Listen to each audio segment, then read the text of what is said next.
Hello my dear students, welcome to my YouTube channel. ನನ್ನ ಹೆಸರು ಆಯಿಷಾ ದೊಡ್ಮನಿ.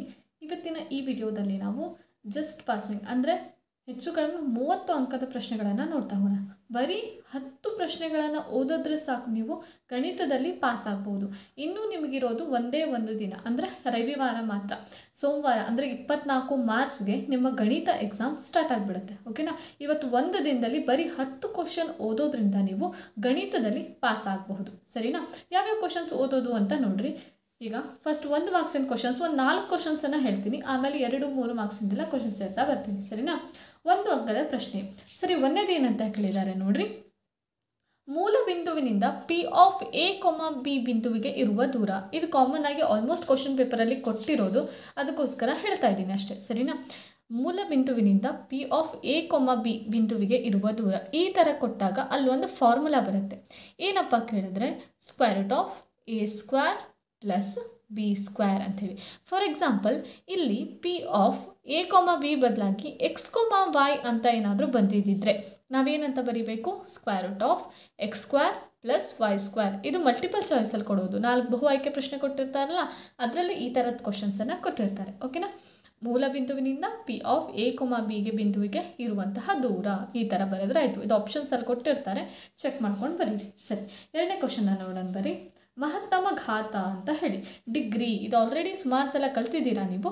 ಇದನ್ನು 1 ಮಾರ್ಕ್ಸಿಗೆ ಕೇಳಬಹುದಾದಂಥ ಪ್ರಶ್ನೆ. ಏನಪ್ಪ ನೋಡಿರಿ, ಕ್ವಶನ್ ಬರಿತೀನಿ. 3x³ ಮೈನಸ್ ಎಕ್ಸ್ ಘಾತ 4 plus 2x² plus 5x plus 2 ಈ ಥರ ಕೊಟ್ಟರು. ಮಹತ್ತಮ ಘಾತ ಅಂದರೆ ಚರಾಕ್ಷರ ಕಾಣಿಸ್ತಾ ಇದೆಯಾ ಇಲ್ಲಿ? ಹಾಂ, ಚರಾಕ್ಷರದ ತಲೆ ಮೇಲೆ ಏನಾಗ್ತಾ ಇದೆ? ಕೆಲವೊಂದು ಸಂಖ್ಯೆಗಳು ಕಾಣಿಸ್ತಾ ಇದೆ. ಇದನ್ನು ಘಾತ ಅಂತ ಹೇಳಿ ಕರಿತೀವಿ. ಈ ಘಾತದಲ್ಲಿ ಅತ್ಯಂತ ದೊಡ್ಡದಾದ ಘಾತ ಯಾವುದಿದೆ? 4 ಅಲ್ವಾ? ಹಾಗಾದರೆ ಈ ಬಹುಪದೋಕ್ತಿಯ ಡಿಗ್ರಿ ಎಷ್ಟು? Degree equal to 4. ಯಾವುದೆಲ್ಲಕ್ಕಿಂತ ಜಾಸ್ತಿ ಇದೆಯೋ ಅದು ಅದರ ಡಿಗ್ರಿ ಆಗಿರುತ್ತೆ. ಓಕೆನಾ? ಈ ಥರದ್ದು 1 ಮಾರ್ಕ್ಸಿಗೆ ಕೇಳ್ತಾರೆ. ಸರಿ, ನೆಕ್ಸ್ಟ್ ನೋಡ್ರಿ. an equal to 4n plus 2 4ನೇ ಪದವನ್ನು ಕಂಡುಹಿಡಿಯಿರಿ ಅಂತೇಳಿ ಕೇಳ್ತಾ ಇದ್ದಾರೆ.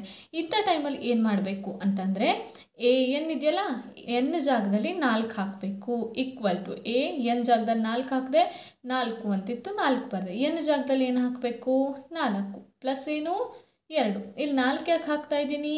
ಇಲ್ಲಿ 4ನೇ ಪದ ಕೇಳಿದ್ದಾರೆ, ಅದಕ್ಕೋಸ್ಕರ. ಓಕೆನಾ? ಸರಿ, ಈಗ ಏನಾಗುತ್ತೆ? 4 4 16 ಪ್ಲಸ್ ಏನಿದೆ? 2. 4 4 16, 16 ಪ್ಲಸ್ 2 18.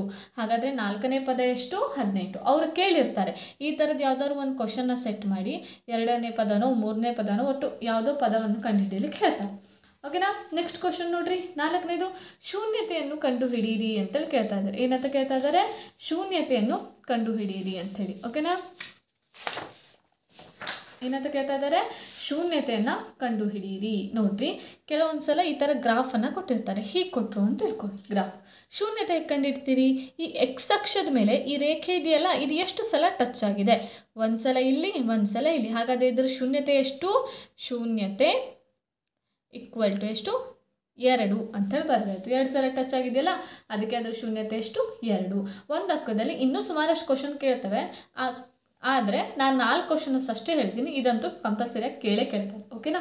ಸರಿ, ಈಗ 2 ಅಂಕದ ಪ್ರಶ್ನೆಯನ್ನು ನೋಡ್ರಿ. 2 ಅಂಕದ ಮೊದಲನೇ ಪ್ರಶ್ನೆ ಯಾವುದು ಕೇಳಿದ್ರೆ ವರ್ಜಿಸುವ ವಿಧಾನ. ಯಾವುದು ಹೇಳ್ರಿ? ವರ್ಜಿಸುವ ವಿಧಾನ. ಅದರಲ್ಲಿ ಕ್ವಶನ್ ಬರ್ಕೊಡ್ರಿ, ಯಾವ ರೀತಿ ಸಾಲ್ವ್ ಮಾಡೋದು ನೋಡೋಣ. 2x plus Y equal to 6, ಮತ್ತೊಂದು X plus Y equal to 5 ಅಂಥೇಳಿ ಈ ಥರದ್ದು. ಓಕೆನಾ? ನೋಡ್ತಾ ಹೋಗ್ರಿ ಹೇಗೆ ಸಾಲ್ವ್ ಮಾಡೋದು ಅಂಥೇಳಿ. ಹಾಂ, ಇಲ್ಲಿ ಒಂದು ಲೈನನ್ನು ಹಾಕ್ಕೊಳ್ರಿ. ಫಸ್ಟ್ ಏನಾಗಬೇಕು? ಇಲ್ಲಿ 2x ಇದ್ದರೆ ಇಲ್ಲೂ 2x ಇರಬೇಕು. ಇದೆಯಾ? ಇಲ್ಲ. ಈಗ ಇಲ್ಲಂತೂ ಎಕ್ಸಿನ ಆಪ್ಷನ್ ಇಲ್ಲ. ಇಲ್ಲಿ ನೋಡ್ತಾ ಬರೋಣ. ಇಲ್ಲೂ y ಇರಬೇಕು, ಇಲ್ಲೂ y ಇರಬೇಕು. ಇದೆಯಲ್ಲ, ಇಲ್ಲೂ y, ಇಲ್ಲೂ y. ಸರಿ, ಈಗ ನೋಡ್ರಿ. ಆದರೆ ಚಿಹ್ನೆ ಏನಾಗಿರಬೇಕು? ಒಂದ್ರದ್ದು ಪ್ಲಸ್ ಇದ್ದರೆ ಮತ್ತೊಂದ್ರದ್ದು ಏನಾಗಿರಬೇಕು? ಮೈನಸ್ ಆಗಿರಬೇಕು. ಇಲ್ಲಿ ಮೈನಸ್ ಇದೆಯಾ? ಇಲ್ಲ. ಇಲ್ಲ ಅಂತ ಅಂದಮೇಲೆ ಚಿಹ್ನೆಯನ್ನು ಚೇಂಜ್ ಮಾಡಿಬಿಡ್ಬೇಕು. ಇಲ್ಲಿ ಏನೂ ಇಲ್ಲ ಅಂದರೆ ಯಾವ ಚಿಹ್ನೆ ಇದೆ? ಪ್ಲಸ್. ಪ್ಲಸ್ ಇದ್ದಿದ್ದನ್ನು ಏನು ಮಾಡಬೇಕು? ಮೈನಸ್. ಇಲ್ಲೂ ಏನಿದೆ? ಪ್ಲಸ್. ಪ್ಲಸ್ ಇದ್ದಿದ್ದನ್ನು ಏನು ಮಾಡಬೇಕು? ಮೈನಸ್. ಇಲ್ಲೂ ಪ್ಲಸ್ ಇದೆ. ಪ್ಲಸ್ ಇದ್ದಿದ್ದನ್ನು ಏನು ಮಾಡಬೇಕು? ಮೈನಸ್ ಅಂತೇಳಿ ಮಾಡಬೇಕು. y ಕ್ಯಾನ್ಸಲ್ ಆಯಿತಾ? ಈಗ ದೊಡ್ಡ ಸಂಖ್ಯೆ ಚಿಹ್ನೆ ಯಾವುದು? ಇಲ್ಲಿದೆ ದೊಡ್ಡ ಸಂಖ್ಯೆ. ದೊಡ್ಡ ಸಂಖ್ಯೆಗೆ ಏನೂ ಇಲ್ಲ ಅಂದರೆ ಏನಿದೆ? ಪ್ಲಸ್. ಹಾಗಾದರೆ ದೊಡ್ಡ ಸಂಖ್ಯೆ ಚಿಹ್ನೆ ಯಾವುದು? ಪ್ಲಸ್. ಪ್ಲಸ್ ಈಗ ಈ ಚಿಹ್ನೆ ಕನ್ಸಿಡರ್ ಮಾಡಬೇಕು. ಪ್ಲಸ್ ಮೈನಸ್ ಮೈನಸ್ ಅಂದರೆ 2x ಒಂದು ಎಕ್ಸ್ನ ಕಳಿಬೇಕು ಅಂತ ಹೇಳರ್ಥ. ಇಲ್ಲಿ ಏನೂ ಇರಲಿಲ್ಲ, ಏನೂ ಇಲ್ಲ ಅಂದರೆ ಒಂದಿದೆ.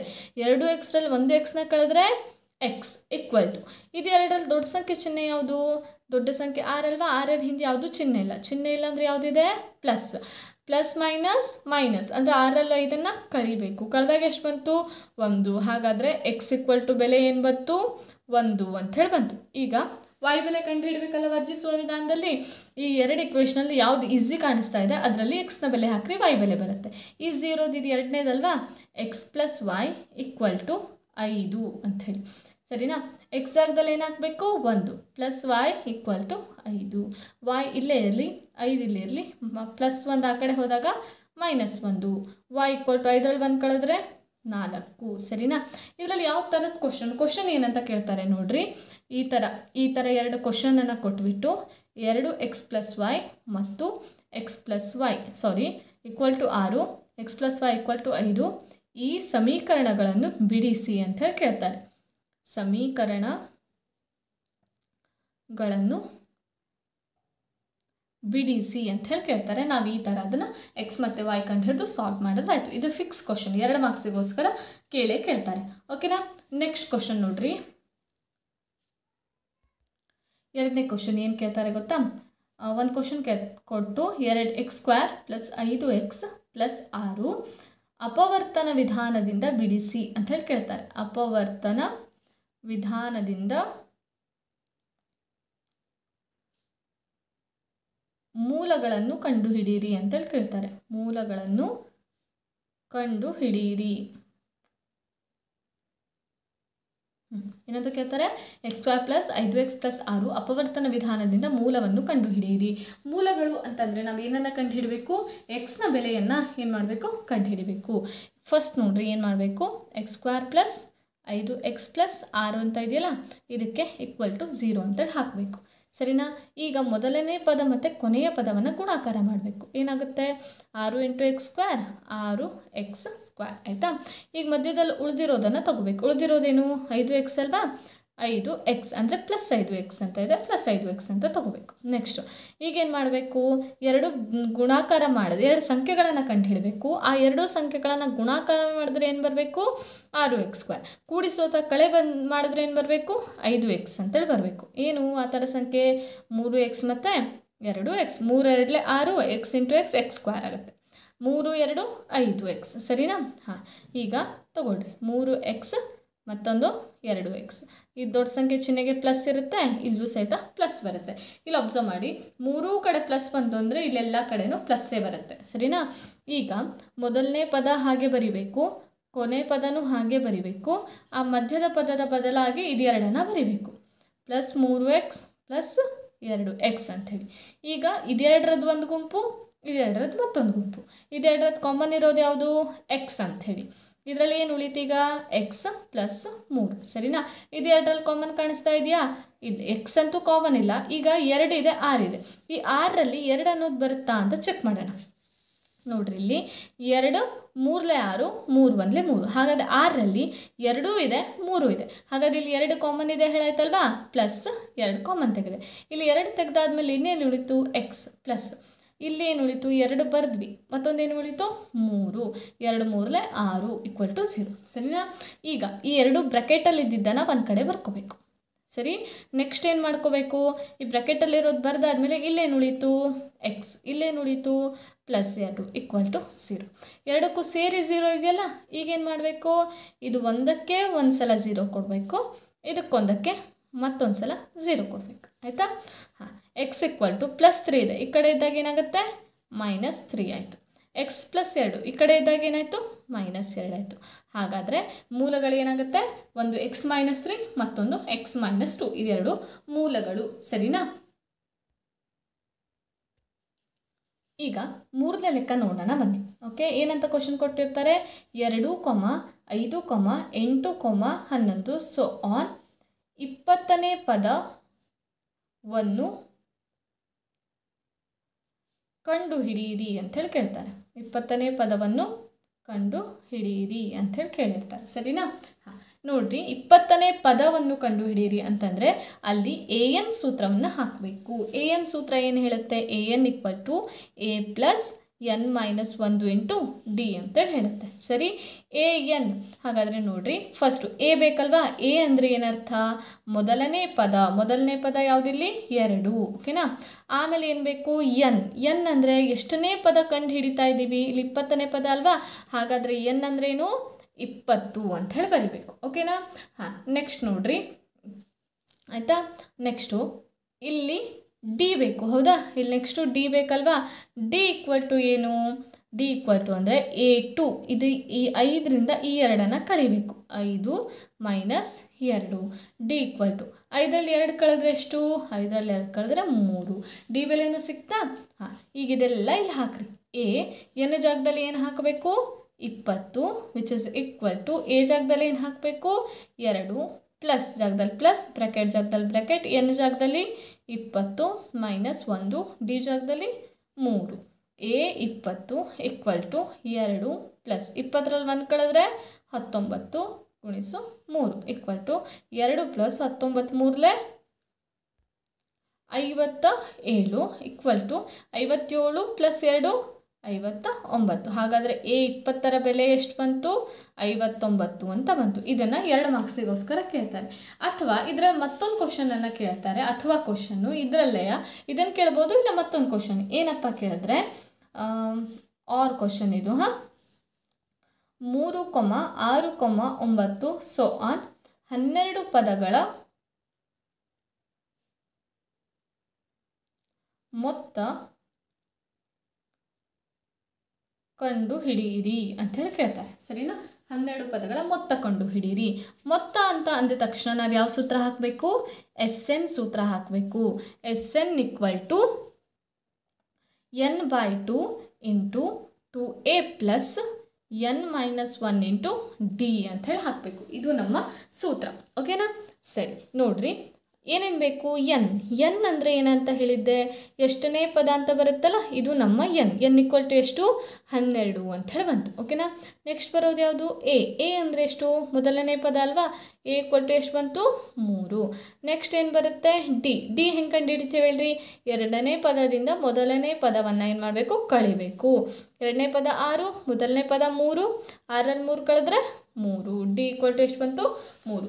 ಈಗ ಈ ಬೆಲೆಯನ್ನು ಇದರಲ್ಲಿ ಹಾಕ್ರಿ. ಎಸ್, ಎನ್ ಬೆಲೆ ಎಷ್ಟು? 12 ಈಕ್ವಲ್ ಟು ಎನ್ ಜಾಗದಲ್ಲಿ ಏನು ಬರುತ್ತೆ? 12 ಭಾಗಿಸು ಎಷ್ಟು?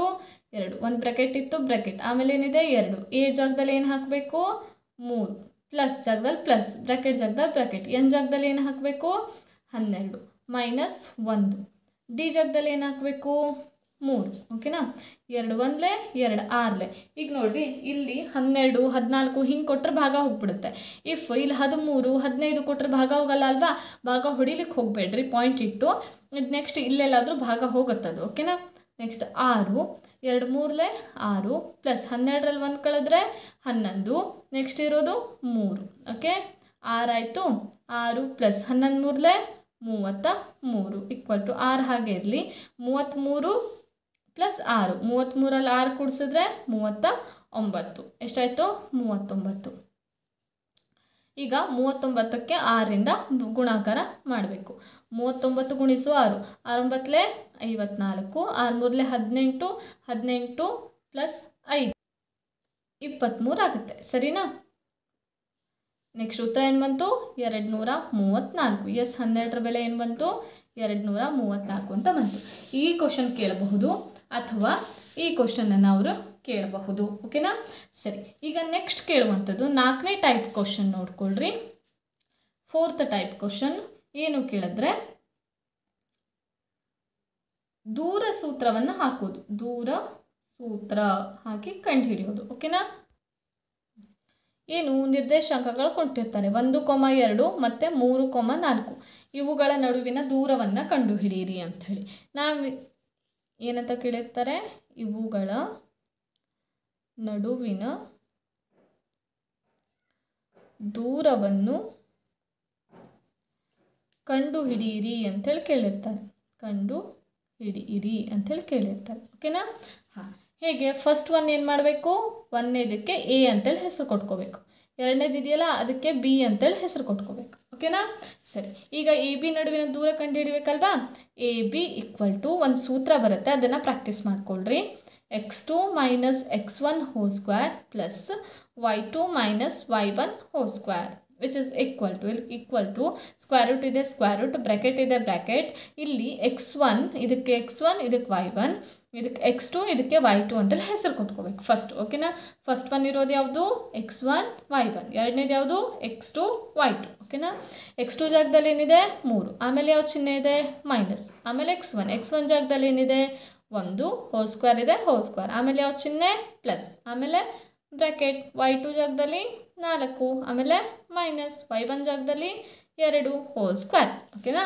ಸರಿ, ನೆಕ್ಸ್ಟ್ ಸ್ಕ್ವೇರ್ ರೂಟ್ ಇದೆ, ಸ್ಕ್ವೇರ್ ರೂಟ್. 3ರಲ್ಲಿ 1 ಕಳೆದ್ರೆ 2 ಹೋಲ್ ಸ್ಕ್ವೇರ್ ಪ್ಲಸ್ 4ರಲ್ಲಿ 2 ಕಳೆದ್ರೆ 2 whole square which is equal to square root of 2 square ಅಂದರೆ 4, 2 ಸ್ಕ್ವೇರ್ ಅಂದರೆ 4. ಉತ್ತರ ಎಷ್ಟು ಬಂತು? Equal to square root of 4 plus 4 ಅಂದರೆ 8. 8ರ ವರ್ಗಮೂಲ ಕಂಡುಹಿಡಿಯೋದು ಹೇಗೆ? ಅವಿಭಾಜ್ಯ ಅಪವರ್ತನ ಮಾಡೋಣ. ಸರಿನಾ? 2 4 2 2 2 1. ಹಾಗಾದರೆ ಏನು ಬಂತು? 8ರ ಬದಲಾಗಿ 2 ಗುಣಿಸು 2 ಗುಣಿಸು 2. 2ನ್ನು ಹೊರಗೆ ತೆಗೆದೆ 2. ರೂಟ್ ಒಳಗಡೆ 2 ಇತ್ತು ಅಂದರೆ 1 ಮಾತ್ರ ಹೊರಗೆ ಬರುತ್ತೆ, 2ರಲ್ಲಿ 1 ಹೊರಗೆ ಬರುತ್ತೆ. ಉಳಿದಿದ್ದೇನು? ಇದು 1 ಉಳಿಯುತ್ತೆ. ಇದು ನಮ್ಮ ಉತ್ತರ. ಇದಂತೂ ಕಂಪಲ್ಸರಿ ಕ್ವಶನ್, 2 ಮಾರ್ಕ್ಸಿಗೋಸ್ಕರ ಕೇಳ್ತಾರೆ. ಬನ್ನಿ ನೆಕ್ಸ್ಟ್ ಕ್ವಶನ್ ಯಾವುದು ಅಂತ ನೋಡೋಣ. ನೆಕ್ಸ್ಟ್ ನೋಡ್ರಿ ಬರೋದು 5ನೇ ಕ್ವಶನ್. ನೋಡ್ರಿ ಏನಂತ ಕೇಳ್ತಾರೆ? ಮೂಲಗಳ ಸ್ವಭಾವವನ್ನು ವಿವೇಚಿಸಿ ಅಂತ ಹೇಳಿ ಕೇಳ್ತಾರೆ. ಓಕೆನಾ? ಮೂಲಗಳ ಸ್ವಭಾವವನ್ನು ವಿವೇಚಿಸಿ ಕ್ವಶನ್ ಕೊಡ್ತಿರ್ತಾರೆ. ಅದ್ರ ಜೊತೆಗೆ 2x² minus 4x plus 3 equal to 0 ಅಂತ ಹೇಳಿ ಕೊಟ್ಟಿರ್ತಾರೆ. ಓಕೆ, ಸರಿ. ಮೂಲಗಳ ಸ್ವಭಾವವನ್ನು ವಿವೇಚಿಸಿ ಅಂತಂದರೆ ಒಂದು ಸೂತ್ರ ಹಾಕಬೇಕು. ಯಾವುದಪ್ಪ? ಶೋಧಕ equal to b² minus 4ac ಅಂತೇಳಿ ಹಾಕಬೇಕು. ಇದು ಸೂತ್ರ ಹಾಕೋದು. ಸರಿನಾ? ಶೋಧಕ equal to b² minus 4ac ಈ ಸೂತ್ರವನ್ನು ಹಾಕಿದ್ರೆ ಆಯಿತು. ಓಕೆ, ಸರಿ. ನೋಡೋಣ ಏನು ಮಾಡಬೇಕು ಅಂಥೇಳಿ. ಎ ಬಿ ಸಿ ಯಾವುದು ಅಂತ ಕಂಡು ಹಿಡಿಬೇಕಲ್ಲ ಫಸ್ಟು. ನೋಡ್ಕೊಳ್ರಿ, ಇದು ಯಾವ ಫಾರ್ಮಲ್ಲಿದೆ? ax² plus bx plus c equal to 0 ಈ ಫಾರ್ಮಲ್ಲಿ ಇದೆಯಾ? ಇಲ್ಲಿ ನೋಡಿರಿ, x² ಜಾಗದಲ್ಲಿ x² ಕೊಟ್ಟಿದ್ದಾರಾ, x ಜಾಗದಲ್ಲಿ x ಕೊಟ್ಟಿದ್ದಾರಾ. ಹಾಗಾದ್ರೆ ಎ ಜಾಗದಲ್ಲಿ ಏನು ಕೊಟ್ಟಿದ್ದಾರೆ ಹೇಳಾಯಿತು? 2. ಬಿ ಜಾಗದಲ್ಲಿ ಏನು ಕೊಟ್ಟಿದ್ದಾರೆ? ಮೈನಸ್ 4. ಸಿ ಜಾಗದಲ್ಲಿ ಏನು ಕೊಟ್ಟಿದ್ದಾರೆ? 3 ಅಂತ ಹೇಳಿ ಕೊಟ್ಟಿದ್ದಾರೆ. ಓಕೆನಾ? ಇಲ್ಲಿ ಅಪ್ಲೈ ಮಾಡಿದ್ರಾಯ್ತು.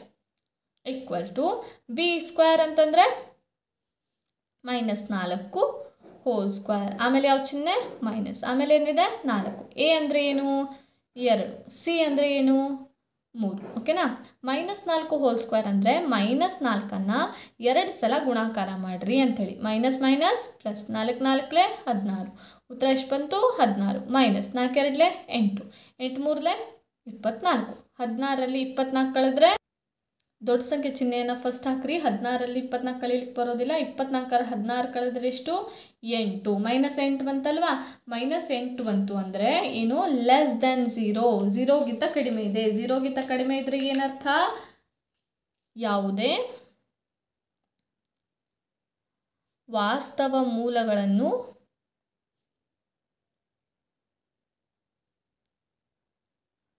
ಹೊಂದಿಲ್ಲ ಅಂಥೇಳಿ ಅರ್ಥ. ಯಾವುದೇ ವಾಸ್ತವ ಮೂಲಗಳನ್ನು ಹೊಂದಿಲ್ಲ ಅಂಥೇಳಿ ಅರ್ಥ. ಓಕೆನಾ? ಸರಿ.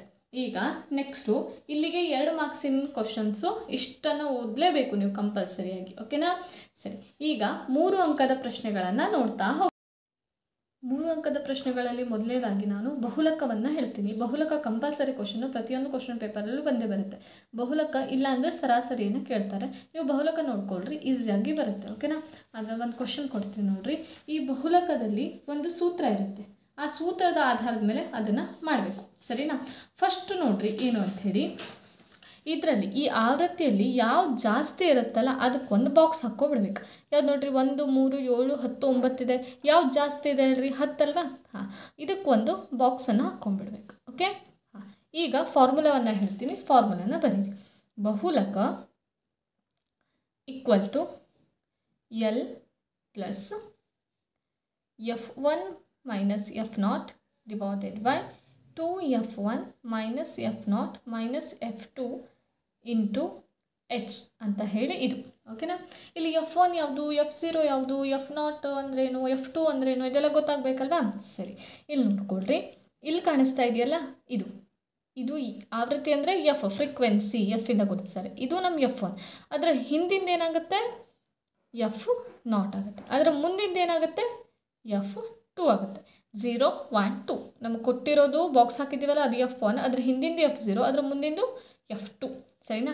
ಈಗ F0 ಇದೆಲ್ಲ ಸಿಕ್ತು. ಎಚ್ ಅಂದ್ರೇನು, ಈಗ ಈ ವರ್ಗಾಂತರದ ಗಾತ್ರ ಅಂತೇಳಿ ಅರ್ಥ. ಎಚ್ ಈ 17ರಲ್ಲಿ 13 ಕಳೀರಿ, ಎಷ್ಟು ಉಳಿತು, 4 ಉಳಿತಲ್ವಾ. ಹಾಗಾದರೆ ಎಚ್ ಬೆಲೆ ಎಷ್ಟು, 4. ಎಚ್ ಈಕ್ವಲ್ ಟು ಎಷ್ಟು, 4. 17ರಲ್ಲಿ 13 ಕಳಿಬೇಕು. ಸರಿನಾ. ನೆಕ್ಸ್ಟ್ ನೋಡ್ರಿ, ಈಗ ಎಲ್ ಬೆಲೆ ಗೊತ್ತಿರಬೇಕಲ್ಲ. ಎಲ್ ಅಂದರೆ ಕೆಳಮಿತಿ ಅಂತ ಹೇಳಿ ಅರ್ಥ. ಇದು ವರ್ಗಾಂತರದಲ್ಲಿ ಇದು ಮೇಲ್ಮಿತಿ, ಈ ಕಡೆದ ಕೆಳಮಿತಿ. ಹಾಗಾದರೆ ಕೆಳಮಿತಿ ಎಷ್ಟಾಯಿತು, 13 ಅಂತ ಹೇಳಾಯಿತು. F1 ಎಷ್ಟು ಅಂತ ಬರ್ಕೊಳ್ರಿ, 10. F2 ಎಷ್ಟು ಅಂತ ಬರ್ಕೊಳ್ರಿ, 9. F0 ಎಷ್ಟು ಅಂತ ಬರ್ಕೊಳ್ರಿ, 7. ಇದೆಲ್ಲ ಹಾಕಿ ಆ ಬೆಲೆಯನ್ನು ಹಾಕಿ ಲೆಕ್ಕ ಮಾಡಿದ್ರೆ ಮುಗೀತು. ಸರಿ, ಸೂತ್ರ ನೋಡ್ಕೊಳ್ರಿ.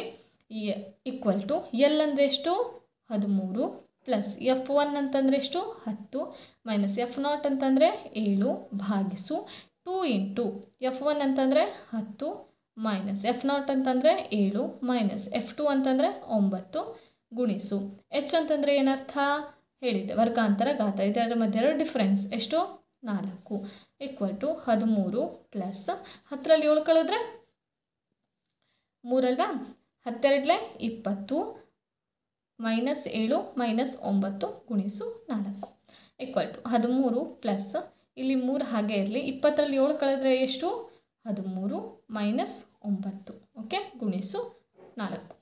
ಸರಿನಾ.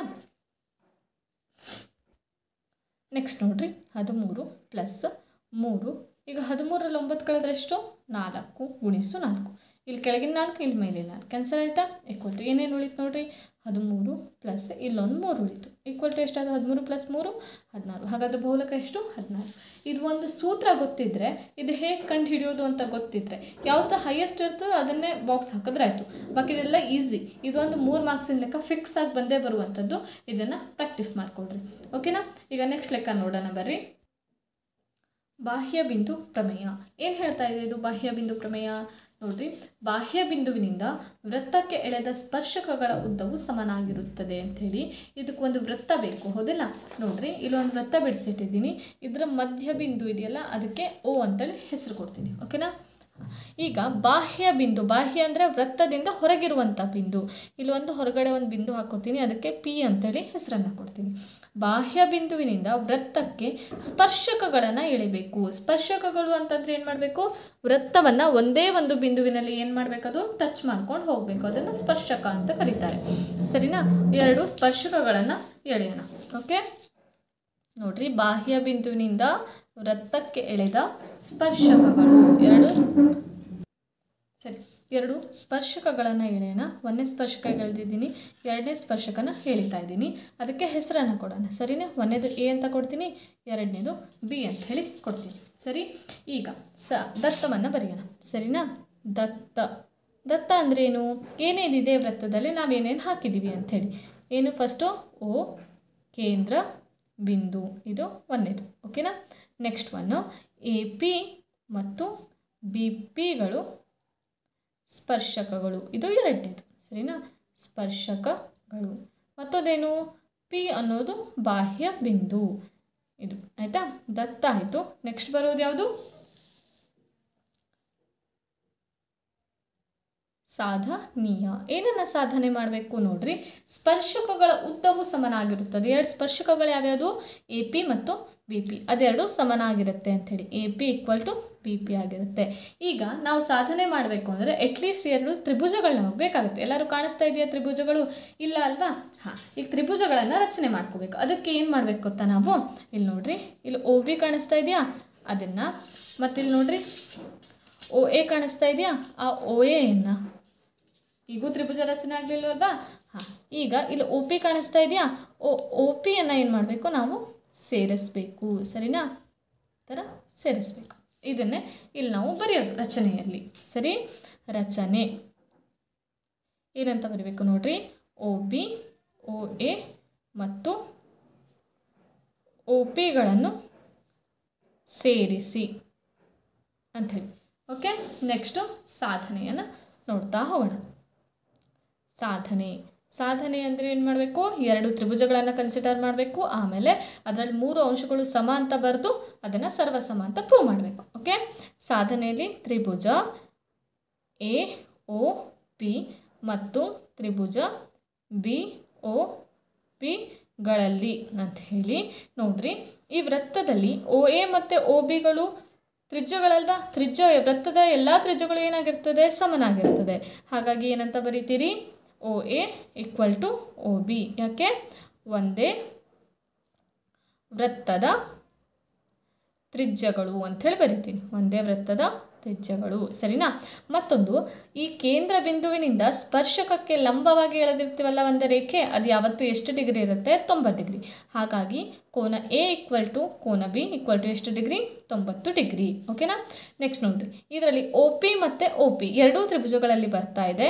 ಒ P equal to O P ಏನಂತ ಬರಿತೀರಿ, ಉಭಯ ಸಾಮಾನ್ಯ ಅಂಥೇಳಿ. ಸರಿನಾ? ಸಾಮಾನ್ಯ ಅಂಥೇಳಿ ಬರಿತೀವಿ. ಸರಿ, ಈ 3 ಅಂಶಗಳು ಸಮನಾದರೆ ಏನಂತ ಬರಿಬೋದು, ತ್ರಿಭುಜ ಎ ಒ ಪಿ ಸರ್ವಸಮ ತ್ರಿಭುಜ ಬಿ ಒ ಪಿ. ಯಾವುದರಿಂದ, ಇಲ್ಲಿ ನೋಡಿ, ಇದು ಬಾಹುಗಳು, ಇದೇನದು ಲಂಬಕೋನ, ಇದು ವಿಕರ್ಣ. ಲಂಬಕೋನಕ್ಕೆ ಅಭಿಮುಖವಾಗಿರೋದು ವಿಕರ್ಣ ಅಲ್ವಾ, ಏನಂತ ಬರಿತೀರಿ, ಲಂಬಕೋನ ವಿಕರ್ಣ ಬಾಹು.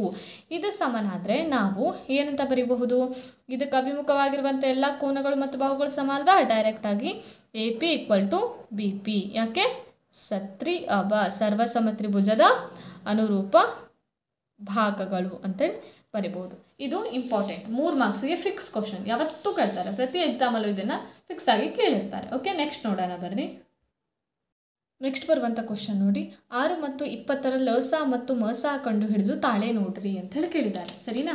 ಬರ್ರಿ, ಹೇಗೆ ಕಂಡುಹಿಡಬೇಕು, ಫಸ್ಟು ಅವಿಭಾಜ್ಯ ಅಪವರ್ತನ ಮಾಡಬೇಕು 6 ಮತ್ತು 20ರದು. ಓಕೆನಾ? ಹಾಂ, 6 ಅಂದರೆ 2 3 6, 3 1 3. ಸರಿನಾ? ಇದು ನೆಕ್ಸ್ಟು 2 10 20, 2 5 10, 5 1 5 ಅಂಥೇಳಿ. ಇದನ್ನು ಡೀಟೇಲಾಗಿ ನಾನೇನು ಮಾಡಿದ್ದೀನಿ, ಒಂದು ವಿಡಿಯೋದಲ್ಲಿ ಅಪ್ಲೋಡ್ ಮಾಡಿದ್ದೀನಿ, ಅದನ್ನು ಡಿಸ್ಕ್ರಿಪ್ಷನ್ ಬಾಕ್ಸಲ್ಲಿ ಹಾಕಿರ್ತೀನಿ, ಹೋಗಿ ಒಂದು ಸಲ ನೋಡ್ಕೊಂಬಿಡ್ರಿ, ಅರ್ಥ ಆಗ್ಬಿಡುತ್ತೆ. ಓಕೆ, 6 ಇದನ್ನೇನೇನು ಬರುತ್ತೆ, 2 ಗುಣಿಸು 3 ಅಂಥೇಳಿ ಬರುತ್ತೆ. ನೆಕ್ಸ್ಟು 20 ಏನೇನು ಬಂತು, 2 ಗುಣಿಸು 2 ಗುಣಿಸು 5 ಅಂಥೇಳಿ ಬಂತು. ಓಕೆನಾ? ಈಗ ಮೋಸ ಕಂಡುಹಿಡಬೇಕು ಅಂದರೆ ಏನು ಮಾಡಬೇಕು ಅಂತ ನೋಡ್ರಿ. ಮೋಸ ಕಂಡುಹಿಡಬೇಕು ಅಂದರೆ ಜೋಡಿ ಎಷ್ಟಾಗುತ್ತೆ ಅಂತ ಹೇಳಿದ್ರೆ, ಇಲ್ಲೊಂದು ಜೋಡಿ ಆಗ್ತಾ ಇದೆಯಾ, ಮತ್ತು ಇಲ್ಲಿ 2 ಇದೆ, ಇಲ್ಲೆಲ್ಲರೂ ಜೋಡಿ ಆಗ್ತಾ ಇದೆಯಾ ನೋಡ್ರಿ, ಇಲ್ಲ. ಇಲ್ಲಿ 5 ಇದೆ, ಇಲ್ಲೆಲ್ಲರೂ ಇದೆಯಾ, ಇಲ್ಲ. ಇಲ್ಲಿ 3 ಇದೆ, ಇಲ್ಲೆಲ್ಲರೂ ಇದೆಯಾ, ಇಲ್ಲ. ಬರೀ ಈ 2ರದ್ದು ಮಾತ್ರ ಜೋಡಿ ಆಗ್ತಾ ಇದೆ. ಹಾಗಾದರೆ ಮೋಸ ಎಷ್ಟಾಯಿತು, 2. ನೆಕ್ಸ್ಟ್ ಬರುವಂಥದ್ದು ಯಾವುದು, ಲಸ ಲಸ ಅಂದರೆ ಇಲ್ಲಿ 2 ಇದೆ, ಇಲ್ಲಿ 2 ಸಲ 2 ಇದೆ. ಯಾವುದು ಜಾಸ್ತಿ ಸಲ ಇದೆಯೋ ಅದನ್ನು ತೊಗೊಂಡು ಬರೀಬೇಕು. 2 ಗುಣಿಸು 2 ಜಾಸ್ತಿ ಸಲ ಇತ್ತಾ, 2 ಸಲ ಬರೆದೆ. ಇಲ್ಲಿ 5 ಇದೆ, ಇಲ್ಲಿ ಇಲ್ಲವೇ ಇಲ್ಲ ಅಂತಂದರೆ ಇಲ್ಲಿ 0 ಸಲ ಇದೆ, ಇಲ್ಲಿ 1 ಸಲ ಇದೆ. ಯಾವ್ದು ಜಾಸ್ತಿ ಸಲ ಇದೆ ಅದನ್ನು ಬರೀಬೇಕು. ಹಾಗಾದರೆ ಇಲ್ಲಿ 1 ಸಲ ಇರೋದು ಬರೀಬೇಕಲ್ವಾ. ಇಲ್ಲಿ 3 ಇದೆ, ಇಲ್ಲಿ ಇಲ್ಲವೇ ಇಲ್ಲ. ಯಾವ್ದು ಜಾಸ್ತಿ ಸಲ ಇದೆ ಅಂದರೆ ಇದನ್ನು ಬರೀಬೇಕು. ಸರಿನಾ? ಇದು ಮಸ ಮತ್ತು ಲಸ. ಈಗ ತಾಳೆ ನೋಡ್ರಿ ಅಂತ ಕೇಳಿದಾರಲ್ಲ, ತಾಳೆ ನೋಡಲಿಕ್ಕೆ ಒಂದು ರೂಲ್ಸ್ ಇದೆ ಅಥವಾ ಸೂತ್ರ ಇದೆ. ಎ ಗುಣಿಸು ಬಿ ಈಕ್ವಲ್ ಟು ಏನು ಹೇಳ್ರಿ, ಲ ಸ ಅ ಗುಣಿಸು ಮ ಸ ಅ ಅಂಥೇಳಿ. ಓಕೆ, ಎ ಗುಣಿಸು ಬಿ ಅಂದರೆ 6 ಗುಣಿಸು 20 ಈಕ್ವಲ್ ಟು, ಸಾರಿ ಇಲ್ಲಿ ಗುಣಾಕಾರ ಮಾಡ್ಕೊಳ್ಳಿಲ್ಲ ನೋಡ್ರಿ, 2 ಗುಣಿಸು 2 2 4 4 5 20 23 60 ಅಂಥೇಳಿ. ಓಕೆನಾ? ಹಾಂ, ಲಸ ಎಷ್ಟು ಬಂದಿದೆ, 60 ಗುಣಿಸು ಮೋಸ ಎಷ್ಟು, 2 ಇಲ್ಲಿ 6 ಇದು ನೋಡ್ರಿ, 6 ಗುಣಿಸು 20 ಮಾಡಿದ್ರೆ 6 2 12 120. ಇದು ಸಹಿತ ಏನಾಗುತ್ತೆ, 120. ಇಲ್ಲೂ 120, ಇಲ್ಲೂ 120. ಹಾಗಾದರೆ ಈ ಉತ್ತರ ಸರಿಯಾಗಿದೆ ಅಂಥೇಳಿ ಅರ್ಥ. ತಾಳೆ ನೋಡೋ ವಿಧಾನ ಗೊತ್ತಾಯ್ತಾ? ಇದಿಷ್ಟನ್ನು 3 ಮಾರ್ಕ್ಸಿಗೋಸ್ಕರ ಕೇಳ್ತಾರೆ. ಓಕೆನಾ? ಸರಿ, ನೆಕ್ಸ್ಟ್ ಬರುವಂಥ ಕ್ವಶನ್ ನೋಡ್ರಿ, P of X equal to 3x² - x - 4 ಈ ವರ್ಗ ಬಹುಪದೋಕ್ತಿಯ ಶೂನ್ಯತೆಗಳನ್ನು ಕಂಡುಹಿಡಿಯಿರಿ ಮತ್ತು ಸಹಗುಣಕಗಳ ನಡುವಿನ ಸಂಬಂಧವನ್ನು ತಾಳೆ ನೋಡ್ರಿ. ಇದನ್ನು 3 ಮಾರ್ಕ್ಸಿಗೋಸ್ಕರ ಕೇಳ್ತಾರೆ. ನೋಡ್ರಿ, ನೋಡ್ತಾ ಹೋಗೋಣ. 3x² - x - 4 ಇದನ್ನು 0ಗೆ ಸಮ ಅಂತೇಳಿ ಬರೀಬೇಕು. ನೆಕ್ಸ್ಟ್ ಏನು ಮಾಡಬೇಕು, 3x² - 4 ಇದೆರಡನ್ನೇ ಗುಣಿಸ್ಬೇಕು. 4 3 12 ಮೈನಸ್ ಇದೆ, ಮೈನಸ್ 12x². ಇಲ್ಲಿ ಮೈನಸ್ ಇರೋದಕ್ಕೆ ಮೈನಸ್ ಬರುತ್ತೆ. ಈಗ ನೆಕ್ಸ್ಟು ಇಲ್ಲಿರೋದು ಮೈನಸ್ ಎಕ್ಸ್. ಈ ಮೂಲವನ್ನು ಕಂಡು ಹಿಡಿದ್ರಲ್ಲ, ಸೇಮ್ ಅದೇ ರೀತಿ ಮಾಡೋದು. ಇದನ್ನು